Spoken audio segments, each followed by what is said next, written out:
Iyakan pala to. Anong mamimiss mo? Ayun na po, papaiyakin niyo po ulit ako.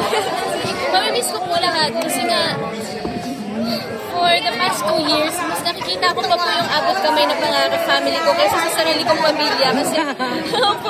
Kasi hello po, 4 times a week ko po silang kasama.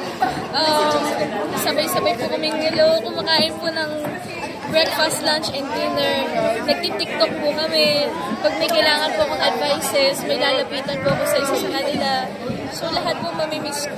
Julian, anong naipundar mo sa 2 taon? Naipundar? Well, meron po akong mga naipundar din po for the future. Pero siguro po higit dun sa material na bagay. Ang naipundar ko po is yung knowledge ko po from this show. Sobrang dami ko po kasing natutunan. At kumbaga parang bilang isang artista, mas natutunan ko kung mahalin yung trabaho ko dahil po sa amin kami na pangarap. Mas naging professional po ako. Mas marami po ako natutunan. So, ayun. Jillian, after this, kasi sobrang bongga yung role mo dito, given na yun. Ano kaya yung next para sa'yo?